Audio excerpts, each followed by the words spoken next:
இன்பமெல்லாம் தருவாள், அவள் எண்ணமெல்லாம் நிறைவாள் அப்படின்ற மாதிரி அவ்வளவு இன்பம், அவ்வளவு இன்பம். ஆறா இன்பம் ஆறாமும், ஆறா இன்பம் அருளும் அமுதே போற்றி போற்றின்னு திருவாசத்தை சொல்ற மாதிரி ஆறா இன்பம், அது அடங்காத இன்பம் பெருகி ஒழியுது ஒவ்வொரு மனிதர்களிடமும். அப்படியே வந்து திரும்ப இன்னொரு ரவுண்டு சுற்றி வந்து திரும்ப என்ன பண்ணுறா, அம்மா கிட்ட திரும்ப மடியில் உட்காந்துக்கிறா. அம்மா அப்படின்னு கூப்பிட்றா. குழந்தை கிடைக்குமான்னு ஏங்குன அந்த ஒருத்திக்கு தெய்வமே குழந்தையா கிடைக்கும் போது வேற ஏதாவது தோணுமா, எதையாவது யோசிக்க தோணுமா?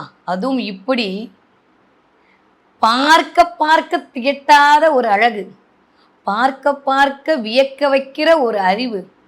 அப்படியே சிரிச்சுக்கிட்டு அந்த குட்டி குழந்தை எல்லார்த்தையும் கையை ஆட்டி ஆட்டி ஆட்டி வந்து உட்காரும் போது காஞ்சன மாலைக்கு கையும் மூடலை காலும் மூடலை.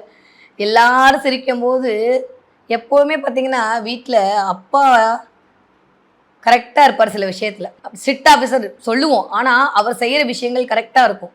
ஏன் இங்கே வைக்கல, ஏன் அங்கே வைக்கல, ஏன் இப்படி இருக்குது, ஏன் அப்படி இருக்குன்னு அம்மா கேள்வியெல்லாம் கேட்க மாட்டா. என் புள்ள சூப்பராக பண்ணியிருக்கோம் அப்படின்னு சுற்றி போட்டு பிள்ளைய கொஞ்சிறது மட்டும்தான் அம்மாவோட வேலை.